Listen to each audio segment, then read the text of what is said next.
Всем привет! Вы на канале Польза.нет, меня зовут Саня, и здесь только быстрые обзоры и долгие стримы. Сегодня, вопреки всему, несмотря ни на что, я для вас буду обозревать Realme 11 Pro Plus, притом специальную русскую версию. К слову, эту русскую а-ля глобальную версию продают везде, по всему миру, то есть ее можно купить не только у нас. Если говорить об этом смартфоне, для начала, здесь у нас почти 600 тысяч баллов в Antutu, 120 Гц экран. Помимо этого, яркость, пусть даже пиковая, в 950 нит, но хочу отметить, что максимальная яркость здесь на уровне Poco F5 Pro, и это прям круто.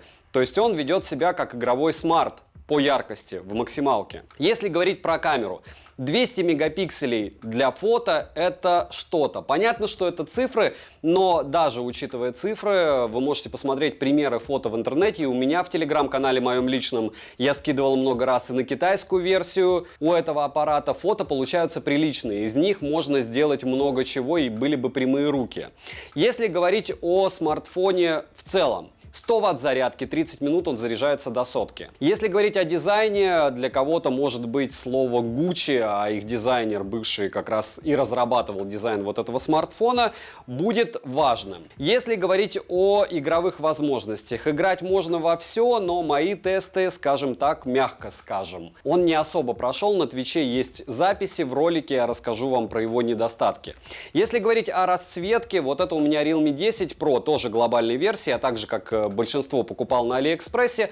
После китайской, буквально 3 месяца назад, почему я чуть не выпал в осадок, у меня был обзор на Realme 10 Pro плюс глобалки. То есть получается, они клепают эти смартфоны раз в 4 месяца. Я думаю, что в октябре я уже буду 13-й обозревать от Realme. Ну и ладно. Как говорится, за счет курса большинство тех, кто купил этот смартфон в китайской либо глобальной версии, в каком-то смысле получили плюс. Сразу предупрежу, в российской версии, глобальной российской версии, есть все бенды 7 и 20, агрегация частот. Русский язык у всех Realme есть, не только у этого, но нет записи разговоров в стоке.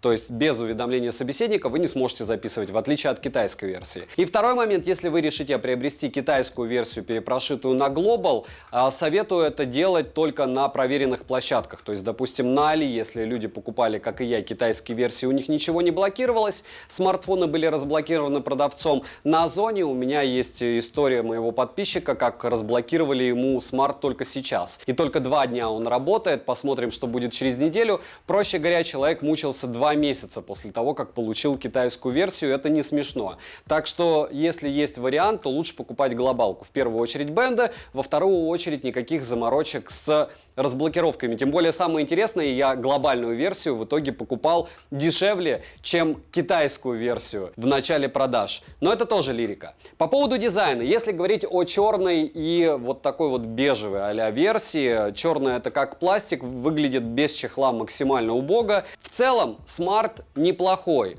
но у него есть свои плюсы, свои минусы, и сказать, что у него нет альтернатив, нельзя. Если вы брали его 2 месяца назад по 23-25 тысяч рублей, альтернатив не было. Сегодня можно еще поискать.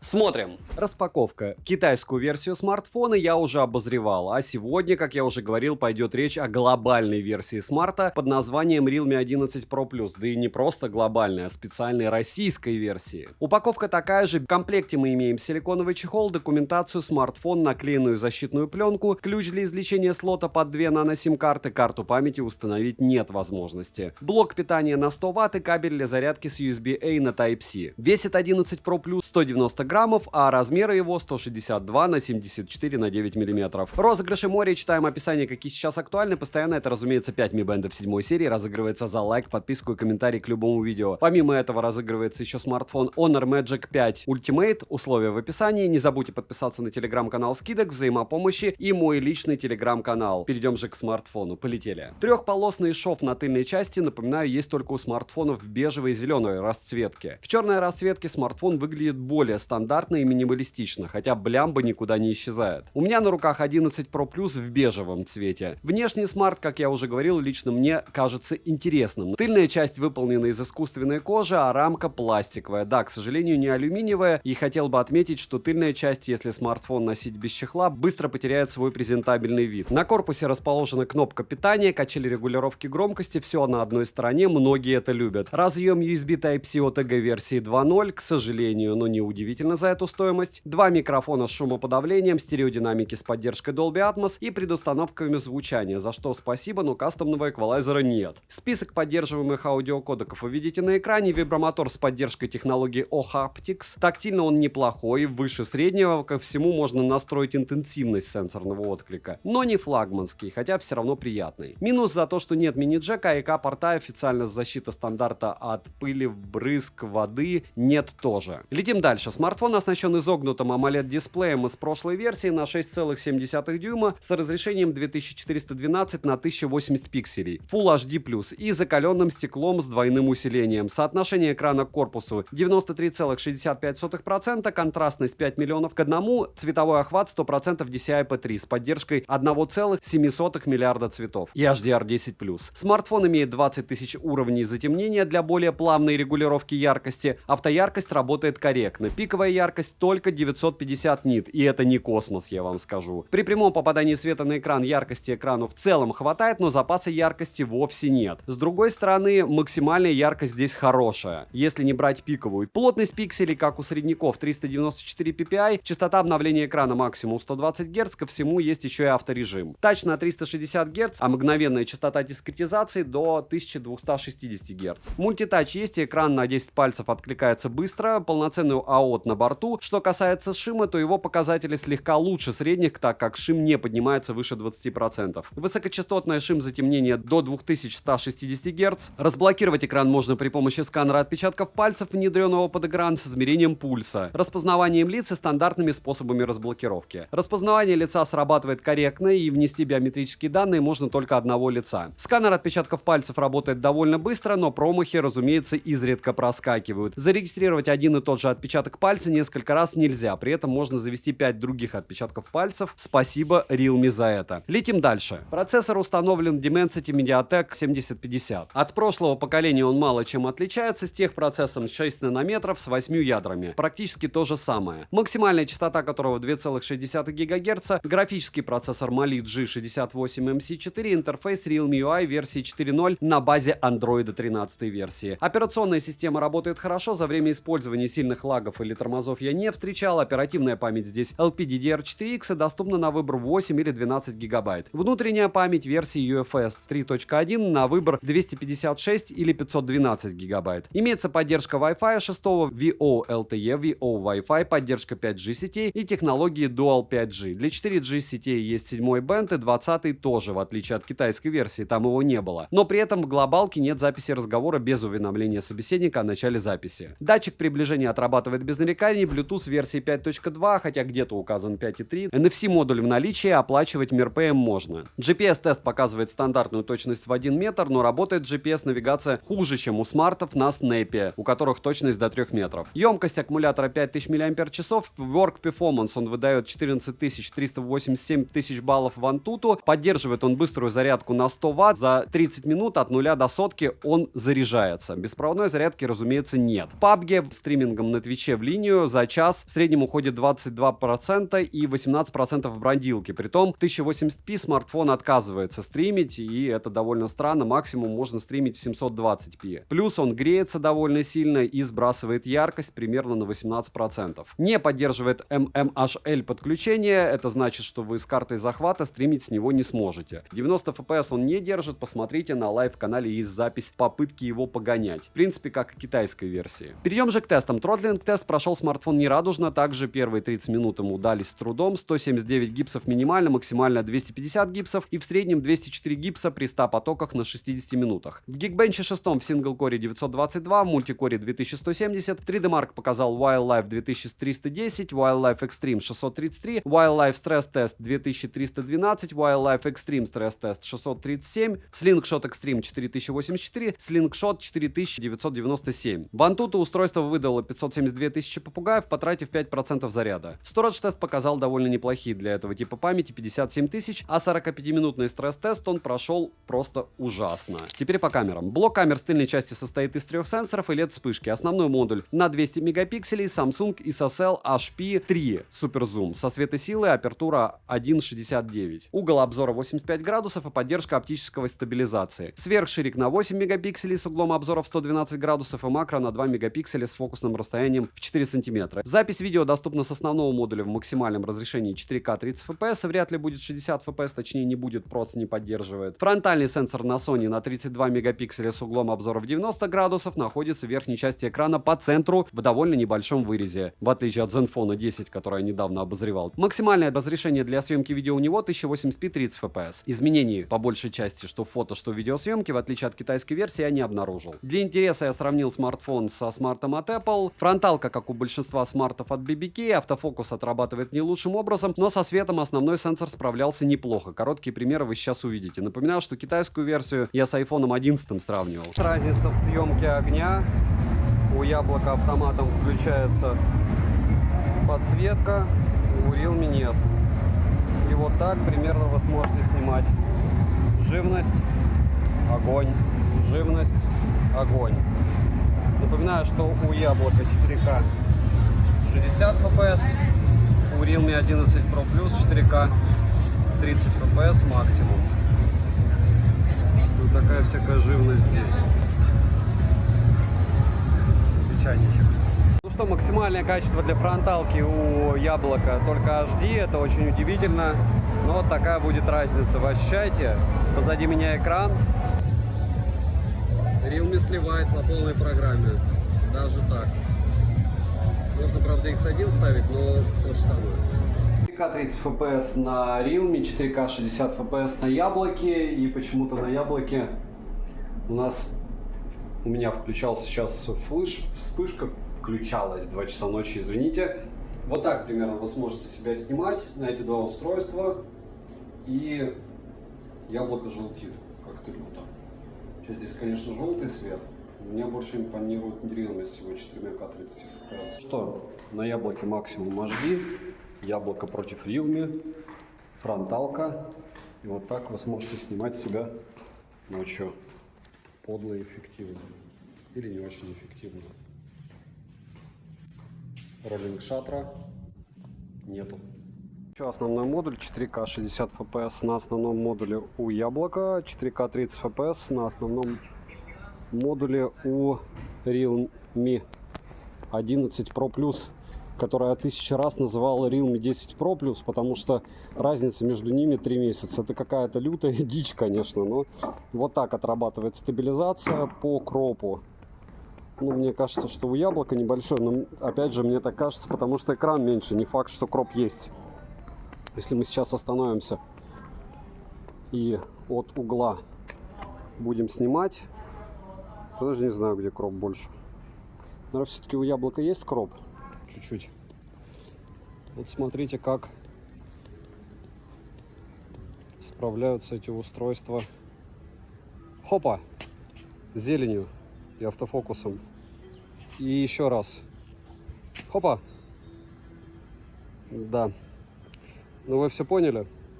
Комментировать не стоит. Хотя смотрите, вот здесь был переход. Противный у обоих, что ли?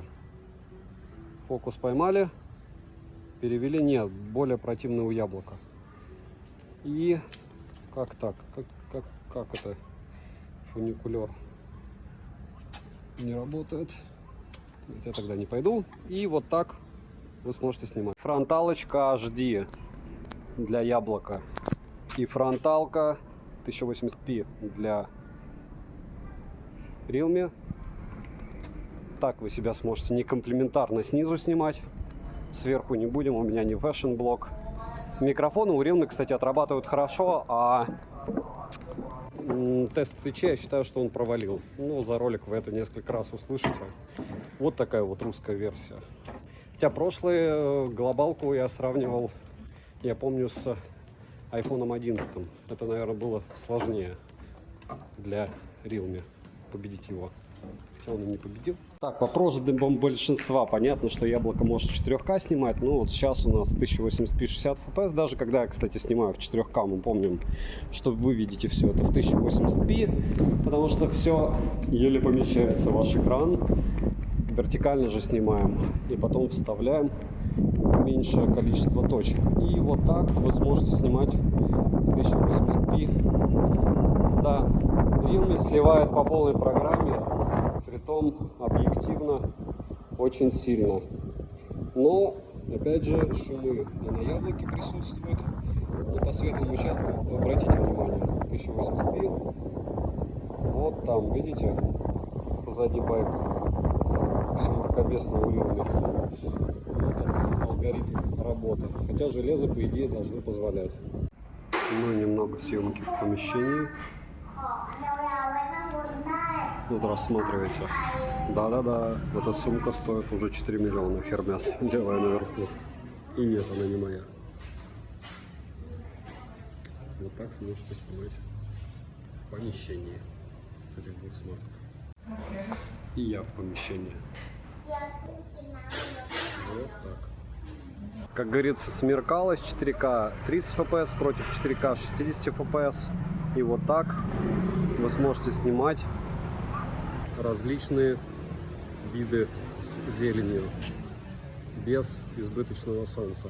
Мне кажется, Realme колбасит слегка. Ну что, начнем мы с фронтальной камеры. Это были сложные условия. Вы видите, что света было очень много, притом он был позади меня. Если вы обратите внимание, здесь очень просто, что Hake — это яблоко расширение. Здесь у нас стандартное расширение для Realme 11 Pro Plus.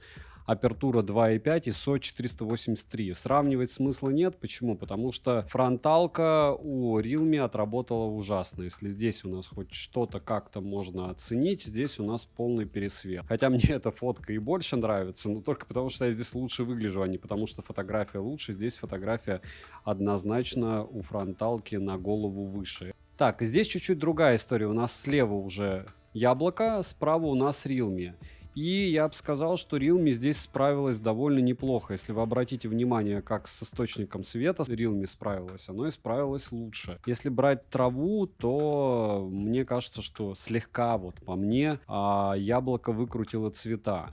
Если говорить про замыленные края, ну, ни там, я не вижу замыленных краев сильно. Еще раз повторяю, что с цветом не угадал никто. Задний план выигрывает по полной программе яблоко, вытягивая из темноты практически все. И вот у нас фото с недостаточным освещением. Здесь мы видим, что, опять же, бледно меня делает Realme, яблоко делает меня чуть-чуть более красным, чем я есть на самом деле, но цвет кожи у яблока значительно лучше, кому удобнее скин-тон. И посмотрите, обратите внимание, как здесь сработал сенсор на свет. Здесь у нас у Realme он съел часть информации от фото, а у яблока, в принципе, сенсор фронтальный справил. По деталям, то, может быть, мне даже здесь чуть-чуть Realme местами и больше нравится. Но опять же, только потому, что я на нем выгляжу лучше, а ближе картинка, конечно, к реальной здесь у нас с яблока. Неплохой снимок с Realme. ISO 250, апертура 1.7, и все видно, и все великолепно. И единственное, надо очень долго стоять и долго и упорно ждать, пока этот снимок обработает. Смартфон сфокусировался. Края, разумеется, замылены, особенно ближняя часть, но здесь идет имитация, правильно, профессиональных устройств, она довольно неплохая. Опять же, это не фотофлагман, это просто неплохой смартфон, который может в правильных условиях хорошо фотографировать. И обратите внимание, вот здесь я, допустим, никуда не шел, просто, я не знаю, наверное, не додержал смарт, у меня таких фото смазанных просто море. Почему? Потому что в высоком качестве, когда ты делаешь фотографию, апертура 1.9 и ISO 162, Realme нужно реально очень долго ждать. А если ты будешь делать фото не на, опять же, 200 мегапикселей, то это все будет довольно печально с точки зрения, что а зачем тебе тогда этот смартфон с его сенсором, если можно что-то приобрести попроще, правильно? Из фото я хотел бы закончить мораль довольно просто. Вот смотрите, великолепная фотография с одной стороны, с другой стороны небо он заложал по полной программе, было небольшое движение, он даже не вытянул башню, хотя был закат. Если брать мост, то же самое, все непонятно как. Почему? Потому что было малейшее движение, то есть лодка еле-еле шла. Есть у меня претензии к аппарату, я надеюсь, что они допилят что-то. Основной модуль 4К 30 FPS, немного съемки, очень нравится мне, как Realme справляется с облаками, а вот с объектами не очень, но опять же здесь на вкус и цвет, разумеется, товарищей нету. Это 1080p 60 fps, съемка намного более плавная, но цвета вот этой зелени он выкручивает прям более чем конкретно. Мне нравятся границы цветков, границы лепестков, очень сильно выкручивает контраст. Немного 1080p 60 fps, так вы сможете снимать людей, как многие просят. описании, где съемка. Вот съемка. А автофокус работает так себе. Съемка с отслеживанием лиц. Коснитесь экрана, чтобы начать отслеживать объекты по центру экрана. Ну вот как снималось, так и снималось. Все это не особо важно. Вот сейчас опять съемка с отслеживанием лиц. Лиц нету, вот так с ума сходит камера. И она возможна только в 1080p 30 fps. Вот такой двухоконный режим. X2 можем делать. Все стандартно. Основной модуль. Отсюда берешь живых и бросаешь в лед. И потом их можно будет жарить. Так, если такой контент не устраивает и кто-то не ест креветок, можете написать. Но в принципе у вас, скорее всего, процесс похожий, вы просто его никогда не видели. Может быть, кто-то перестанет есть. День основной модуль и немного съемки в 1080p 60 fps. Так не делаем, смотрим на дорогу и вообще желательно прибить смартфон на байк. Но это делать даже со стабилизатором полтора. А зато, когда ты держишь в руке, как вы видите, картинка не так и сильно плоха. 1080p 60 fps, может он 4К 30 fps, но при 4К 30 fps по мне все значительно хуже, не справляется он с стабилизацией. Там все абсолютно бесконечно и плавно. Довольно сильный ветер, но не особо мешает. Микрофоны здесь по мне неплохо отрабатывают. Плюс вот так вы сможете снимать окружающую действительность, главное не разгоняться. Ну, вообще лучше не использовать, конечно, смартфон для подсъемок подобных. Но если очень хочется, то очень-очень медленно в безлюдных местах. Минусы: нет АК-порта, нет мини-джека, не хватает яркости, сбрасывает яркость в играх, нет запаса по производительности. Цену можете посмотреть по ссылке в описании к видео. Не забудьте подписаться на телеграм-канал скидок взаимопомощи и мой личный телеграм-канал по ссылке в описании. Там много всего полезного. Всем, кто посмотрел данный ролик, огромное спасибо. Знаете, вы помогаете проекту. Ну что, максимальное разрешение для съемки 4К 30 fps, идеальные условия для съемки. Микрофоны у Realme и так работают неплохо.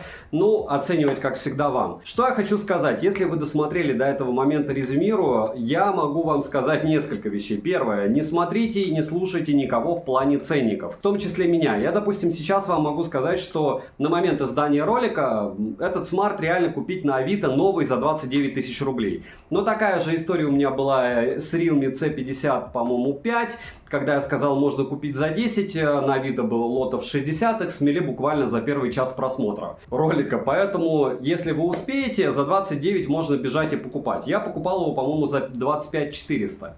Если говорить о стоимости сегодня, в маленьких серых магазинах по 31 тысячи их море, этих смартфонов. Если брать Али, в районе 29 они иногда их скидывают, даже с территории Российской Федерации. И за эти деньги я однозначно могу его рекомендовать. Что бы я рекомендовал вместо него? Ну вот смотрите, если вам не особо нужна съемка, Poco F5. Я, кстати, его буду через месяц опять гонять. Почему? Потому что мне интересно, что они допилили в конце августа. Вот это устройство, оно немногим проигрывает. По мне, по внешнему виду оно выигрывает. Плюс имеет прямые грани. Плюс вы его всегда сможете увидеть и найти за копейки. Poco скупают сотнями.